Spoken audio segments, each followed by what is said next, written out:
પણ એમાંની એક જ સૈનિક જેને સૌથી પહેલા એની ઉંમર 19.5 વર્ષની હતી. એક બહુ અઘરો પ્રશ્ન એક સૈનિક માટે કદાચ હોય તો એ ડિસિઝન લેવાનું હોય તો એ ક્ષણ એક સૈનિક માટે કેવી હોય જેમ ડિસિઝન માટે રાહ જોવી પડે? ચાઇના સાથે લાગેલી ઇન્ટરનેશનલ બાઉન્ડ્રી ઉપર તાજેતરમાં ચીન અરુણાચલ પ્રદેશના કેટલાય ભાગોને નામ આપી દે છે. એને ફરી પાછા આપણે રીનેમ કર્યા છે અને રીનેમ કરતી સમયે જે એક જગ્યા પર અમે હતા ત્યાંની વાત કરું તો અમને જરા પગરાઉલ સંભળાયો, હિલચાલ થઈ. વી એન્ટિસિપેટેડ કે ઇટ વિલ બી ચાઇનીઝ. એ સમયે એ જ એરિયામાં અમુક મહિના પહેલા જ 2 ચાઇનીઝ, એક જાસૂસ અને એક બીજા વ્યક્તિને એપ્રિહેન્ડ પણ અમે કરેલા હતા.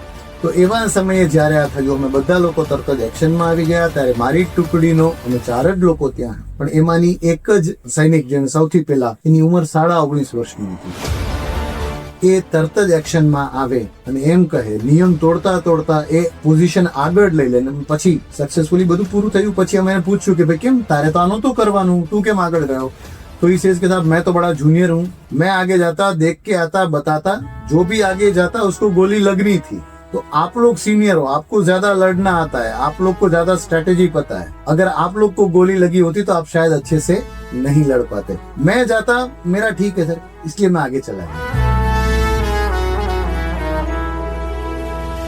So on the studios of radio Rajkot 89.6 FM હું છું આરજે નિમિત અને આજે મારા સાથે જે વ્યક્તિ છે એમને ઇન્ટ્રોડક્શન આપવું એ પહેલા મારે તમને કહેવું છે કે વખતે તમે રસ્તા ઉપરથી જતા હો અને કદાચ કોઈક સૈનિકને તમે જોઈ લો તો તમને એમ પૂછવાની ઈચ્છા થાય ને કે સાહેબ હાલો ને ક્યાંક મૂકી દઉં તમને, અથવા તો મારા જેવો જીવ હોય તો એવું કરે કે એક સલામી દેવાની ઈચ્છા થાય. પણ વિચાર કરો, એક એવો વ્યક્તિ મારા સાથે છે અત્યારે કે જેમણે 64 લોકોનો જીવ બચાવ્યો છે અને લશ્કરના વડા દ્વારા એમને અવોર્ડ એનાયત કરવામાં આવેલો છે. ઓપરેશન શૂરવીર માટે એમને લોકો ઓળખે છે. ઇન્ડિયન આર્મીમાં એમણે પોતાની સેવા દીધેલી છે. ચાઇના અને પાકિસ્તાનની એલઓસીની વાત કરીએ ત્યાં એમણે સેવા દીધેલી છે. ટેલિવિઝનમાં પણ તમે એને હાલતા ને ચાલતા ઘણી બધી વાર જોયેલા છે. એટલું જ નહીં, ઇન્ડિયન ક્રિકેટ ટીમ અને ફોરેન ક્રિકેટ ટીમ્સ જે છે એમના સિક્યોરિટી પર્સનલ આપણા સાથે છે captain Jaydev Joshi. Welcome sir. Thank you so much RJ Nimit ગણાતાસજી. અને I do see you as an educator also and somebody who is very close to the psychology of the youth. અત્યારે શરૂઆતમાં જ આપણે આ વાત કરીએ પહેલા જ 2 વાત મને નિમિતજી કહેવાનું મન થાય. એક બહુ સક્સેસફુલ કોલા બેવરેજ કંપનીની એક એડવર્ટાઇઝમેન્ટની ટેગલાઇન આઝાદી દિલ કી, અને એનાથી એને યુવાનોને જોડ્યા હતા 90ના દશકમાં, 90sમાં. અને આજે જ્યારે આપણે 2026માં વાત કરી રહ્યા છીએ રાજકોટ 89.6 FM ના સ્ટુડિયો પર જેન ઝી, અને જે આઝાદીની વાત છે, you are someone and work very well qualified. આપ ભણાવો પણ છો, આપ એનાથી જાણીતા છો. આ યુવાનોની સાયકોલોજીને સમજતા સમજતા આઝાદી દિલકી કહીને કોલાની બોટલ ઉપાડવી અથવા આઝાદીની વાત કરતા, વાણી સ્વતંત્રતાની વાત કરતા કરતા, કોઈ એક કવિની વાત કરતા કરતા કે બોલ કે લબ આઝાદ હે તેરે, અને જે વાત અત્યારે જેન્ઝી કરે છે, people like you, programmes like this, આ પ્રકારની FM ચેનલ્સ આપણે ખરા અર્થમાં આઝાદી યુવાનો માટે શું મીન કરે છે એ જે આપ કામ કરી રહ્યા છો એને સો સલામ કરતા આઈ એમ વેરી હેપી કે હું માધ્યમ બનું છું આપના આ સરસ મજાના ઇનિશિયેટિવનું. ઇન ધેટ પર્ટિક્યુલર કેસ તો જેન્ટલમેન હું એ કહેવા માંગીશ કે આજે મને વ્યક્તિગત એવું લાગે છે કે એક એ વ્યક્તિ જેણે દેશની સેવા કરેલી છે એની વાત સાંભળવી એ પ્રસાદીથી ઓછી નથી. એટલે હું વ્યક્તિગત એવું કહીશ કે તમે સ્ટુડિયો પર આવ્યા એટલે અમે લોકો ખરેખર પોતાને ગર્વ અનુભવીએ છીએ. આજે 15 તારીખ છે, 15 ઓગસ્ટ છે, એક એ દિવસ કે જ્યારે બધાના સ્ટેટસમાં તિરંગો હશે, પણ કાલે ક્યાં હશે ને ખબર નથી. એટલે આજે ચાલુ કરીએ વાતથી કે જ્યારે એક સૈનિક તરીકે હું તમને પૂછું કે રસ્તા ઉપર તમે જતા હો અથવા તો ઘણીવાર અલગ અલગ પ્રકાર સૈનિકો એ લોકો પોતાની રૂટીનમાં જતા હોય કે કોઈ પણ કારણોસર એ લોકોને કોઈ પણ જગ્યાએ જવાનું હોય, એક નાનકડો માણસ પણ એને જોવે તો એને ગર્વની લાગણી અનુભવાય. પણ તમે જ્યારે સૈનિક રહી ચૂકેલા, તમે જ્યારે લોકોને બાજતા જુઓ ત્યારે તમારા મગજમાં શું આવે? મને અથવા કોઈ પણ સૈનિકને કે જે પોતાનું જીવ દેવા માટે તૈયાર છે, બોર્ડર ઉપર છે, અને જનરલી આપણે બોર્ડર એવું કહેતા હોઈએ છીએ અને સૈનિકોની કષ્ટની વાર્તાઓ આપણે બોર્ડરની હશે એવું માનીએ, પણ પાકિસ્તાન, ચીન જેવા પાડોશીઓ વચ્ચે દેશની અંદર પણ એ ત્રાસવાદ, એ નક્સલવાદ, મુંબઈ, પુણે, બેંગ્લોર, એ બધી જગ્યાએ બોમ્બ બ્લાસ્ટ થાય. ભારત જેવા દેશમાં તો જ્યાં ક્યારેક કુદરતી આપદા આવી જાય, પૂર આવી જાય, બાળક બોરવેલમાં પડી જાય ત્યારે, અથવા કોઈ એક મોટી ગેમ્સ રમાવાની હોય, એ ગેમ્સનું કામ કરપ્શન અથવા અનાવડત જે કંઈ પણ હોય, બ્રિજ ના બને ટાઈમસર, એ બ્રિજ બનાવવા માટે સૈન્યને બોલાવવું પડતું હોય આ બધા કામોમાં. એવા સમયે દરેક સૈનિકને એનું પ્રાઇડ હોય છે કે હું આ કામ કરું છું, પણ જે વિષમતા એ સૈનિક જોવે છે સમાજમાં, રાષ્ટ્રમાં, કે એ આઝાદી જેના માટે હું સર્વસ્વ આપવા તૈયાર છું, એ સ્વતંત્રતાની સામે જેના માટે હું લડું છું, એ નાગરિકો તરફથી ઓછો રિસ્પોન્સ મળે છે, ત્યારે ઓનેસ્ટલી અને રિયલિસ્ટિકલી કહું તો મન ખાટું ચોક્કસ થાય. એમ ત્યારે થાય કે એવું હું થાય કે કોણ આ કરીએ છે તો સાલું કોના માટે એમ. ચોક્કસપણે થાય. એ ઓછું થતું. ઇવન મારા સમયની પણ હું વાત કરું, 2000ના ફર્સ્ટ હાફમાં, 2000ના દશકના ફર્સ્ટ હાફમાં પણ આ વાત એટલા માટે થોડી ઓછી ફીલ થતી, કારણ કે વ્યાપ એટલો નહોતો, સોશિયલ મીડિયા એટલું નહોતું, એટલા વધુ આપણે લોકો પીપલ ટુ પીપલ અને ઇવેન્ટ્સ ટુ ઇવેન્ટ કનેક્ટેડ નહોતા. આજના સતત ટ્રાન્સપરન્ટ અને સતત અપડેટ થતા સામાજિક અને રાષ્ટ્રીય પરિપ્રેક્ષ્યમાં કઈ જગ્યાએ શું થાય છે, સૈન્ય જે બોર્ડર પર ઊભું છે એને પણ ખબર છે, અંતરિયાળ વિસ્તારમાં છે એને ખબર છે, છુપું રહેતું નથી, અલગ અલગ વર્ઝન્સ આવે છે. એક સમયે પોતાના કેન્ટોનમેન્ટમાં પોતાની દુનિયામાં મસ્ત સૈનિક આજે દુખી છે, હૃદય દ્રવી ઉઠે છે, એ જોવે જ્યારે કે આઝાદીના વિરુદ્ધમાં, ભારત માતાના વિરુદ્ધમાં, બંધુત્વના વિરુદ્ધમાં શું શું ચાલે છે. મન ખાટું ચોક્કસ થાય, પ્રશ્ન પણ થાય. કેટલાક લોકો સેડલી એવું કહે પણ ખરા કે હમને કર લિયા, બચ્ચો કો ફौज में નહીં ડાલેંગે. આવો વિચાર આવતો હોય છે, પણ સારી વાત છે, ગનીમત છે કે હજી આ વિચાર થોડો નબળો છે. રાષ્ટ્રપ્રેમનો વિચાર વધારે છે, અને એટલે વધુ ને વધુ સંખ્યામાં આજે પણ સૈન્યમાં જોડાવાળા લોકો છે, અગ્નિવીરો છે. અગ્નિવીરોને, બાકી રીતે જનારા લોકોને મોકલવા વાળી માતા, બહેના, પરિવાર, પત્નીઓ છે. નહીં તો પેલો વિચાર જો બળવત્તર બની જશે તો સૈન્યમાં પણ ઓછા મેરિટોરિયસ લોકો અને ઓછી સંખ્યામાં લોકો જાય. જો આવું ચિત્ર જોવે એ શક્યતા ખરી. તો તમે અપેક્ષા એક સૈનિક તરીકે શું રાખો કે લોકો કેવી રીતે બિહેવ કરવા જોઈએ તમને? અચ્છા, એક આજે સૈનિકને પૂછવું છે મારે કે 80th યર ઓફ ઇન્ડિપેન્ડન્સ છે, જો કે લોકો તોય બાજવાના છે એવું કહીને કે ભાઈ 79 જ થયું છે.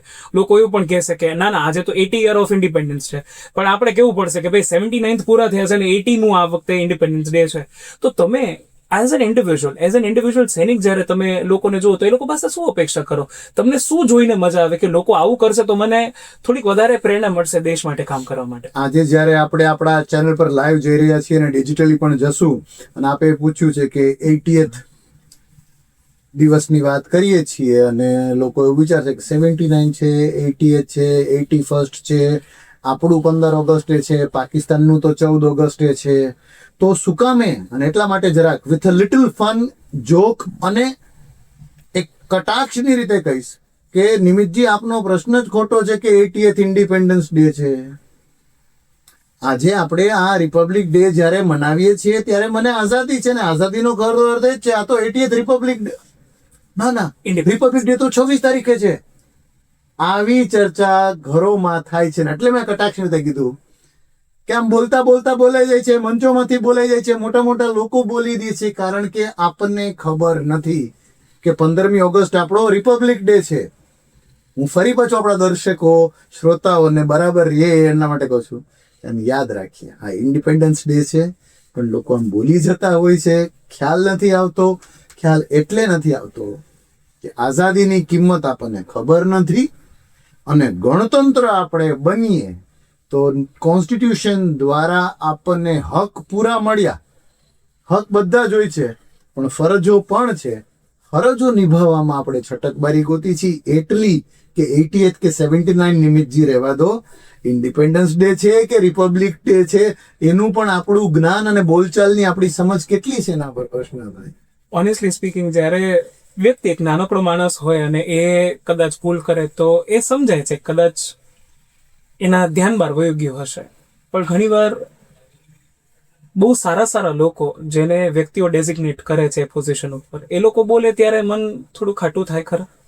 ચોક્કસપણે થાય, અને કદાચ આપણું મન એ સાંભળીને ખાટું થાય એના કરતા જે તે વ્યક્તિ જે આ પ્રકારની ભૂલો કરે, જે તે વ્યક્તિ જે આ પ્રકારના સવાલ કરે કે આઝાદી કેવી રીતે મળી, કેમ મળી, આઝાદી મળી ખડગ અને ઢાલ વિના, તો જો આઝાદી દેદી હમે આઝાદી ખડગ બિના ઢાલ હોય તો શું એવા લોકો એવું કહેવાની હિંમત દાખવશે કે ભગતસિંહ એક રોડ એક્સિડન્ટમાં ગુજરી ગયા હતા? રાણી લક્ષ્મીબાઈ કઈ રીતે કઈ હોસ્પિટલના બિછાના ઉપર બેઠા સુતા સુતા ગુજરી ગયા હતા? જો ખડક બિના ઢાલ બિના જ જો આઝાદી મળી હોય તો લાલ બાલ પાલ એ લોકોએ શરૂ કરેલું આંદોલન શું હતું? કેટલાય સ્વાતંત્ર્ય વીરો કર્યું શું હતું? 1857 શું હતું? આપણે જલિયાવાલા બાગ જવાની વાત કરીએ છીએ, પણ ગુજરાતમાં એક આવું મોટો હત્યાકાંડ થયો હતો અંગ્રેજો દ્વારા, એ આપણે ગુજરાતીઓને પણ કેટલાને ખબર છે.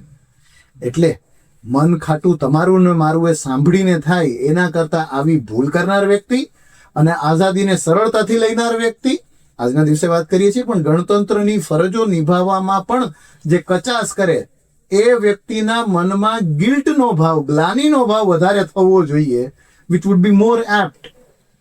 એક રીલ દર વખતે મને યાદ છે ને ત્યાં સુધી કે બધા લોકો ભેગા થાય છે અને જનગણ મન આપણું ગીત છે એ લોકો ગાય છે. હાફ ઓફ ધ વે એવું થાય છે કે એ લોકો આખું ગીત પતાવી નથી શકતા અને જય હે કરીને એ લોકો નીકળી જાય છે. આ મીમમાં વાયરલ થાય છે. પણ જ્યારે હું પણ વિચાર કરતો કે દેશનો સૈનિક આ જોતો હશે કે જેના માટે અમે કરી રહ્યા છે, તો આ લોકો સાથે કેવી રીતે વર્તન થવું જોઈએ, કેવું વર્તન થવું જોઈએ? કેમ કે એ લોકો જે મીમમાં ફરે છે એ બધા મોટા ભાગે ઇલેક્ટેડ લોકો છે, જે તે સ્ટેટના, જે તે બોડીના.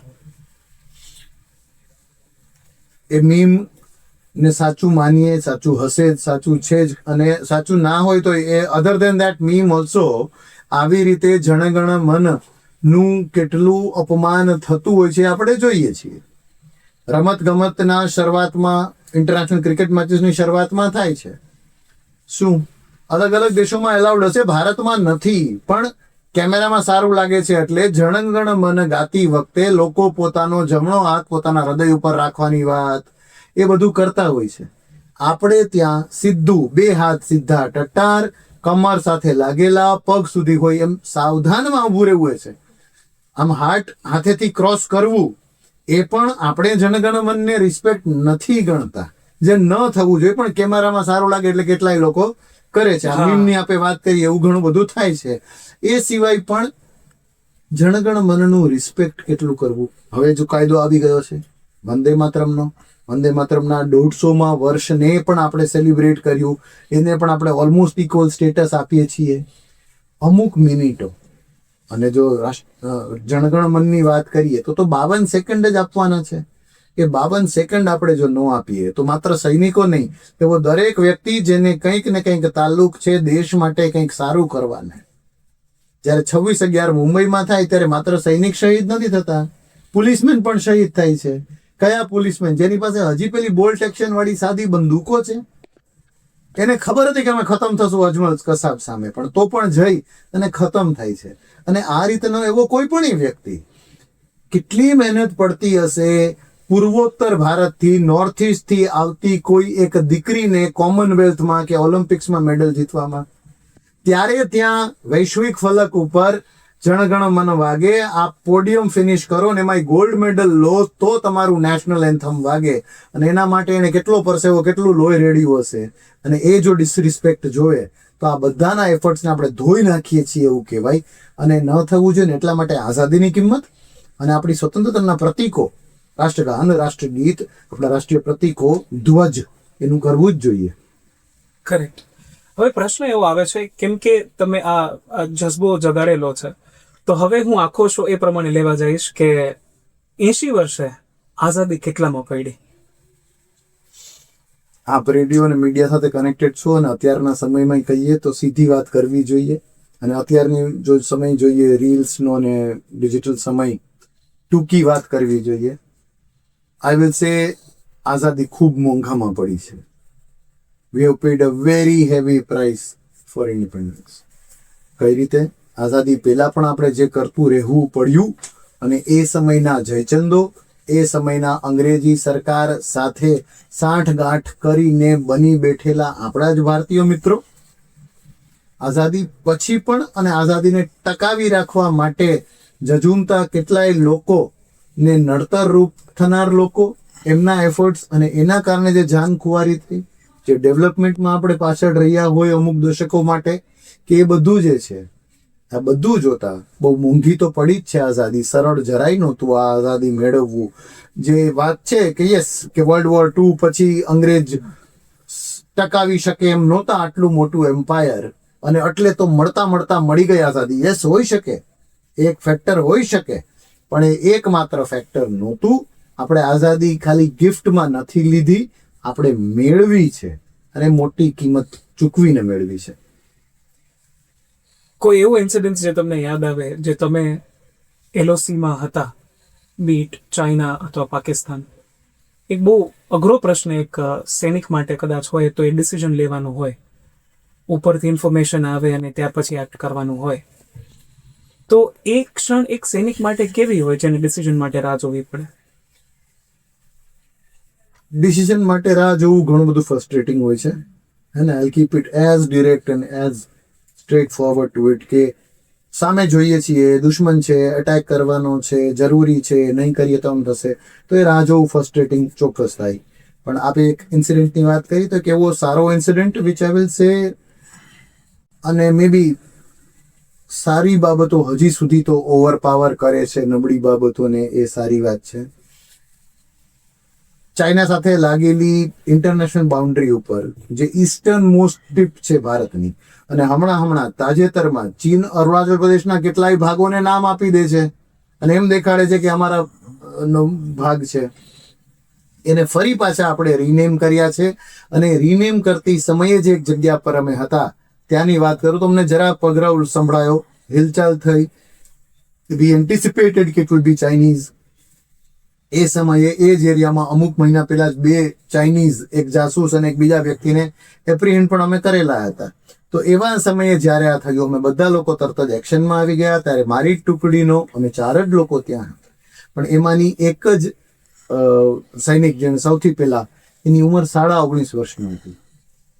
એ તરત જ એક્શનમાં આવે અને એમ કહે, નિયમ તોડતા તોડતા એ પોઝિશન આગળ લઈ લે. પછી સક્સેસફુલી બધું પૂરું થયું પછી અમે એને પૂછ્યું કે ભાઈ કેમ, તારે તો આ નહોતું કરવાનું, તું કેમ આગળ ગયો? તો એ સેઝ કે સાहब मैं तो बड़ा जूनियर हूँ, मैं आगे जाता, देख के आता, बताता, जो भी आगे जाता उसको गोली लगनी थी. तो आप लोग सीनियर हो, आपको ज्यादा लड़ना आता है, आप लोग को ज्यादा स्ट्रेटेजी पता है.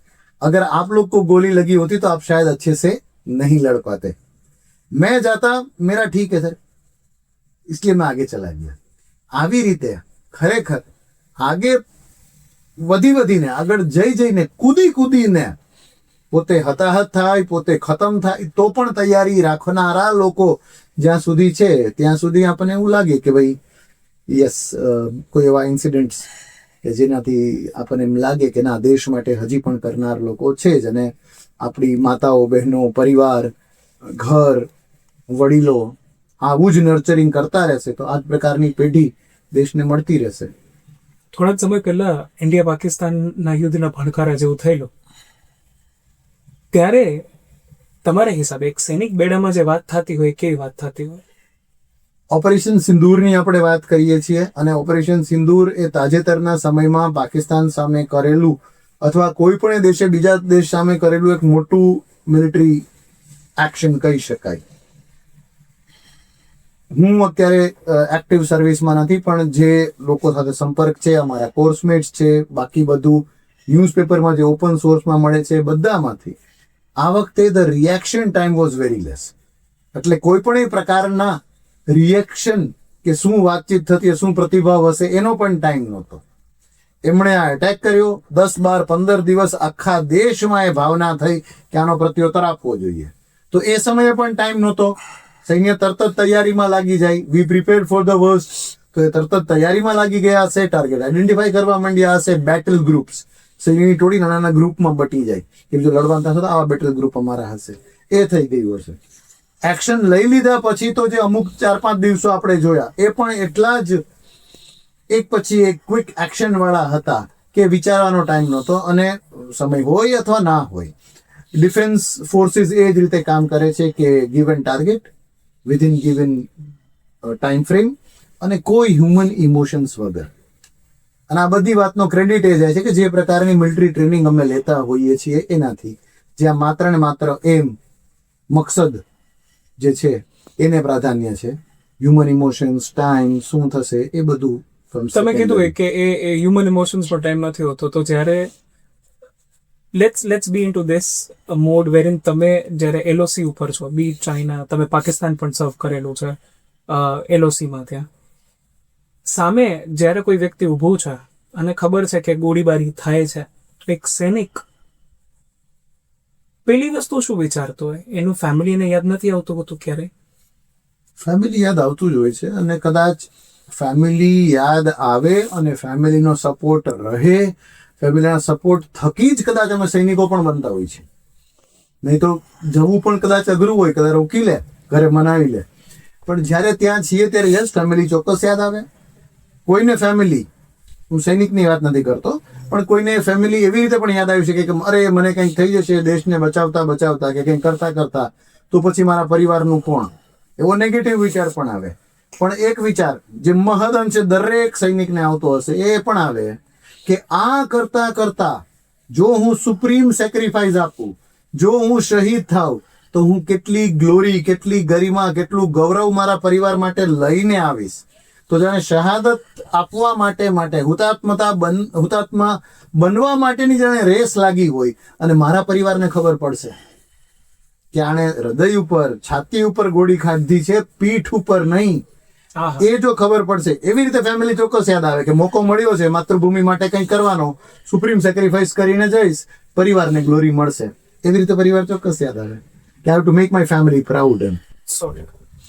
શહાદત થકી જ આપણે અહીંયા સુધી પહોંચેલા છીએ, 80મા વર્ષમાં આપણે બેઠા છીએ. પણ અગેન શહાદત કેટલી મોંઘી પડી. કોઈ તમને એવો ઇન્સિડન્સ યાદ આવે કે જ્યાં ફેમિલીએ જ સામેથી સપોર્ટ કરેલો હોય? મને યાદ છે આપ એક વાત કરેલા હતા, જે સૈનિકનું સબ છે એ ઘરે જાય છે. તો આજે આ રેડિયો સ્ટેશનના માધ્યમથી એક સૈનિક તરીકે હું તમને રિક્વેસ્ટ કરીશ કે મને તમે કહો કે આઝાદી આપણને ખરેખર કેટલી મોંઘી પડી છે.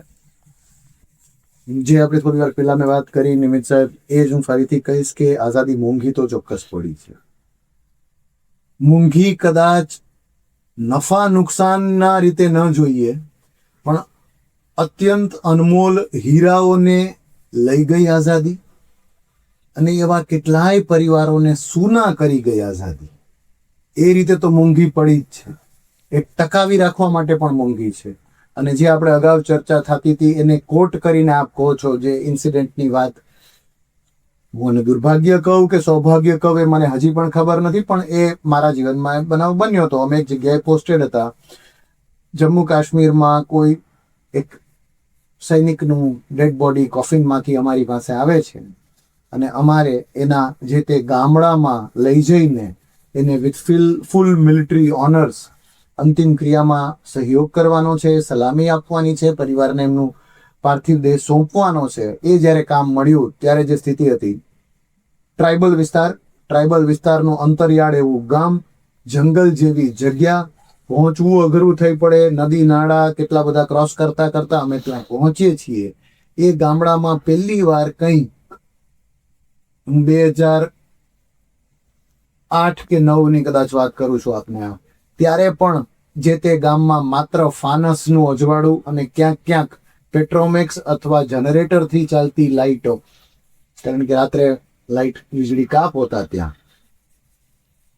જઈએ છીએ. એકલો એક વ્યક્તિ રોડ ઉપર દેખાય છે. અમને એમ થયું કે અચ્છા આ ગામમાં કોક તો છે, નહીં તો અમને એમ વિચાર હતો કે જુઓ અમારો એક સૈનિક ભાઈ જેણે જીવ દીધો છે, એની અમે પાર્થિવ દેહ લઈને આવીએ છીએ. પરિવારજનોને ફોન થઈ ગયો છે, તો એ ગામમાં કોઈ દેખાતું કેમ નથી?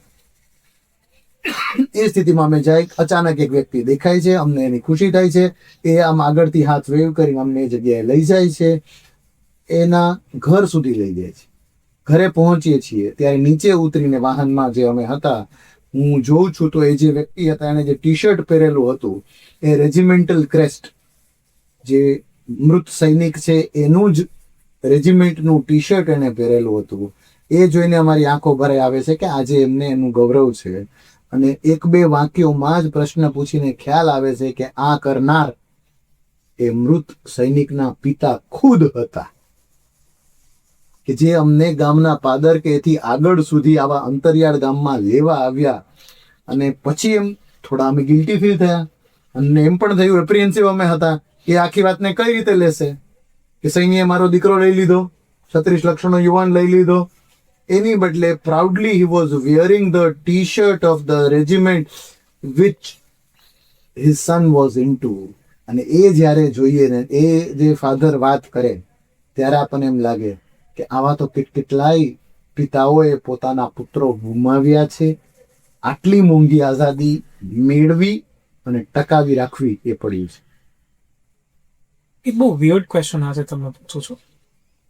It of course this was heart touching, અને બે ઘડી એવું લાગ્યું ખરા કે લોકો કદાચ આટલું રિયલાઇઝ કરે કે આવું થાય છે તો અંદર ખાને પોતે સુધરી જાય એવું લાગે છે, બાજવાનું બંધ કરી નાખે કે આ ડિસ્પ્યુટ્સ બંધ કરી નાખે. આજે એક સૈનિક તરીકે હું તમને પૂછું છું કે જો તમારા હાથમાં સત્તા હોત તો એક વસ્તુની એ આઝાદી એ કઈ હોત કે જે તમે નો આપત લોકોને? સરસ સવાલ આપણે પૂછ્યો છે. But at the start of it I say કે પાકિસ્તાન અથવા નેપાલ ઓલ્સો કોટ કરી શકાય, બાંગ્લાદેશને ટુ સમ એક્સટેન્ટ કોટ કરી શકાય.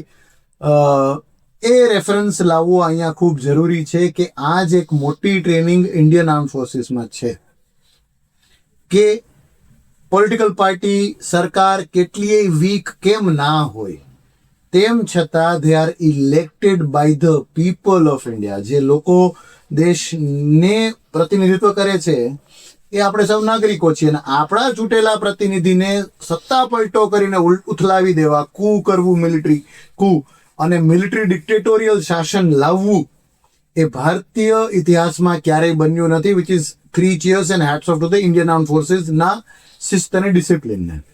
પણ જો કાલ્પનિક રીતે આ પ્રકારની સત્તાની કે આ પ્રકારના ઓથોરિટીની વાત થાય કે આપણે કેની આઝાદી ન આપીએ, તો કદાચ હું 2-3 વાત કહું તો એ સૈન્યના કુરબાનીઓ ઉપર ને સૈન્યના એફર્ટ્સ ઉપર ઊંડાણમાં ગયા વગર પ્રશ્ન કરવાની આઝાદી તો ના જ દેવી જોઈએ.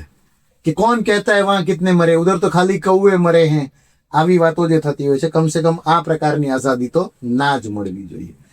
સેકન્ડલી, રાષ્ટ્રીય પ્રતીકોના અપમાન અથવા રાષ્ટ્રીય પ્રતીકો અને રાષ્ટ્રીય હકીકતોને તોડી મરોડીને જે રીતે રજૂ કરવામાં આવે છે એ આઝાદી પણ ન મળવી જોઈએ.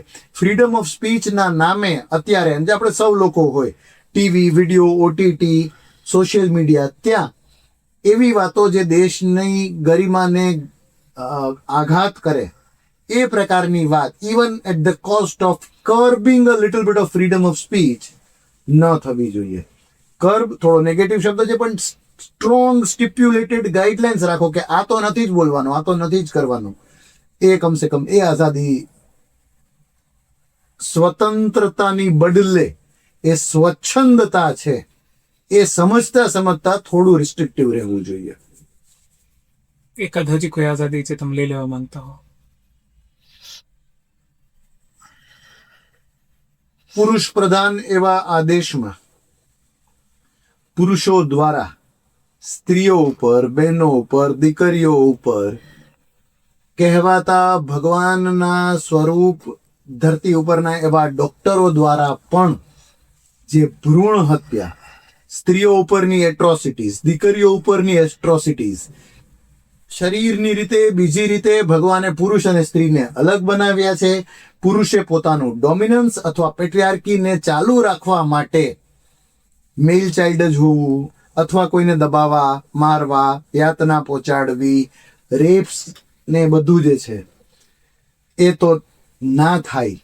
અને આ પુરુષ પ્રધાનની એ માનસિકતાની આઝાદી કે દે આર વીકર ધેન અસ, સ્ત્રીઓ આપણા કરતા વીક છે ને અમે મન ફાવે એમ કરી શકીએ સ્ત્રીઓ વિરુદ્ધ, એ આઝાદી છીનવવી અથવા એ સમજણ કેળવવી એ વધુ જરૂરી છે. અચ્છા, કેમ કે કોન્વર્સેશન બહુ ઇન્ટેન્સ થઈ ગયું છે, થોડુંક એને લાઇટ કરી નાખીએ. જી જી just the last set of a few questions to ask. કેમ કે આપણે આટલા ઊંડાણમાં ગયા એટલે હવે મારે એવું કેમ કે તમે લોકો ત્યાં હો તો તમે લોકો પણ એક ફ્રેન્ડ્સ જેવા એક રેજિમેન્ટની અંદર હોય ગ્રુપમાં તમે બની ગયા હોય હે તો નાઇટની જોબ પણ તમારે હોય છે નાઇટમાં તમે લોકો બેઠા પણ હો છો અને બધું કામ પણ થતું હોય છે તો એવું ખરું કે મેગી વેગી બનાવી હોય ને એવું કઈ એ કોઈ યાદ આવતું હોય તો તમને ના આપણે સરસ લાઇટ હાર્ટેડ વાત કરવાની કરી એ પણ સારું લાગ્યું. અને મેગી યસ મેગી સારી છે, મેગી બનાવતા હોઈએ છીએ અમે, મેગી સિવાયની પણ ઘણી વાનગીઓ બનાવતા હોઈએ જેમ છીએ. કે એમાં હું પોઈન્ટ મૂકાય જેમ કે કઈ અલગ અલગ કેટલાય પ્રયોગો કરતા હોય છે. વધેલી બ્રેડ દ્વારા કંઈક કરીએ, ઘણું ડ્રાયફ્રૂટ આવતું હોય છે, ત્યાં ચોકલેટ્સ આવતી હોય છે હાઈ એલ્ટિટ્યુડ એરિયામાં, ત્યાં પ્રયત્ન કરીએ. રાજસ્થાનમાં ઘણા અલગ અલગ પ્રયોગો થાય છે, ત્યાંનું તીખા મરચાના ઘણા પ્રયોગો કરીએ, મસ્તી મજાક કરવા માટે પણ એ બધું પણ કરીએ. અને ડિફેન્સ અથવા કોઈ પણ જિંદાદિલ વ્યક્તિ, હું તો એમ કહીશ, we go by the code of work hard party harder. અને પાર્ટીનો અર્થ જાણીતી ગુજરાતી સિરિયલમાં જેઠાલાલ કરે એવો ને, પાર્ટી ઇઝ દિલને ખુશ કરે એવી કોઈ પણ વાત. So work hard party harder, quite a funny set of people અમે લોકો. તો એ સેજ હજી ઉનાળામાં ઉતરવા માંગીશ. અમારે જાણવું છે કે સૈનિક ત્યાં બેઠા હોય જે ઓફકોર્સ રાત્રે બધાને ઊંઘ આવતી જ હોય તો નાની નાની વસ્તુ તો એ કરતા જ હોય કે ભાઈ આવું કરે તો આ જાગી લેશે અથવા આવું કરે તો આ જાગી લેશે, એ બધું થતું જ હોય. તો નાની મોટી રમૂજ જે થઈ હોય, ઘણી સુતા હોય ત્યારે કોર્સમેટ, બાજુનો આપણો બડી અથવા એકેડમી મેટ ને, અથવા even during service also face ઉપર ટૂથપેસ્ટ લગાવી દેવી, 2 પગના અંગૂઠા બાંધી દેવા, ઠંડુ પાણી રેડી દેવું, એમના કપડા રાતે ગુમ કરી દેવાથી સવારે નાવા જવામાં તકલીફ પડે, બાથરૂમના નળો બંધ કરી દેવા, આ પ્રકારની બધી મિસ્ચીફિયસ. અને again I will say not only us, હવે તો ઘણા બધા મોટા પ્રમાણમાં women are also there in the army. સ્ત્રીઓનું મગજ વધુ ક્રિએટિવ હોય છે. We have trained also together. તો ઇવન ધ ગર્લ કેડેટ્સ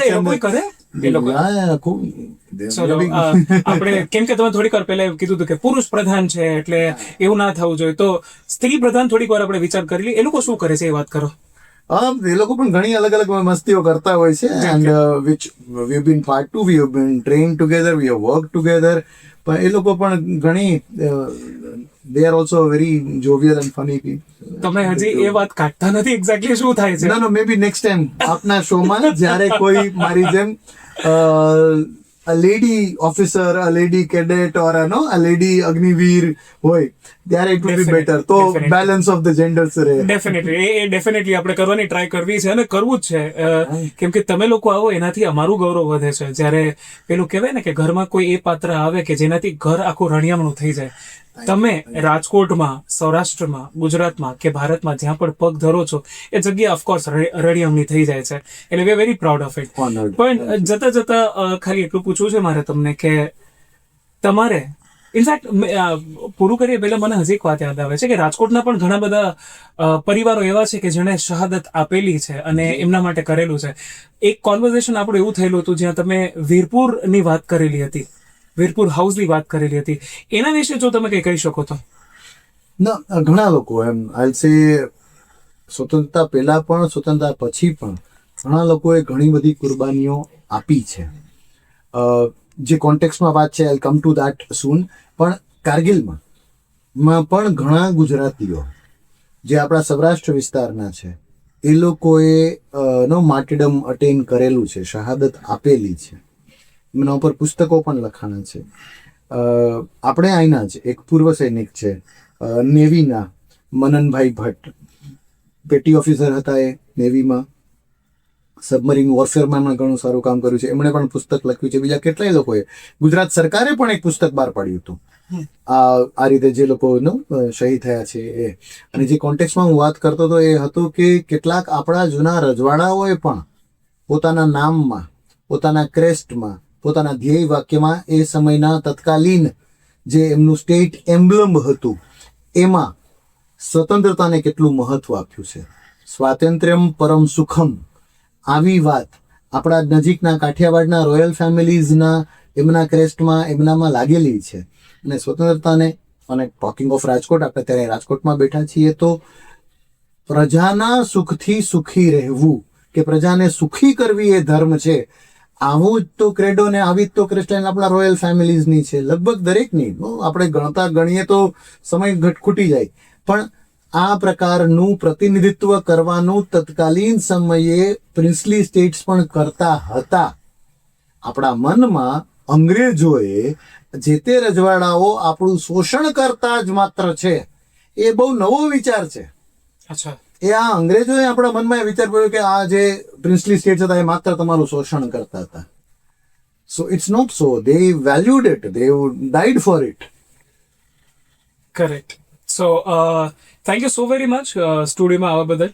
અને ફરીથી એકવાર અમને બહુ ગર્વ થાય છે કે આજે એક સૈનિકની સાથે બેઠા છીએ, એની વાત એના મનમાંથી કાઢીએ છીએ, અને એ આનંદ તો ખરો જ કે આજના દિવસે એ વ્યક્તિની સામે બેઠા છીએ કે જેણે આપણા દેશને ટકાવી રાખેલું છે. Captain Jaydev Joshi, thank you so very much for coming to radio Rajkot. Thank you. Pleasure. Jai Hind. જય હિન્દ. જય હિન્દ.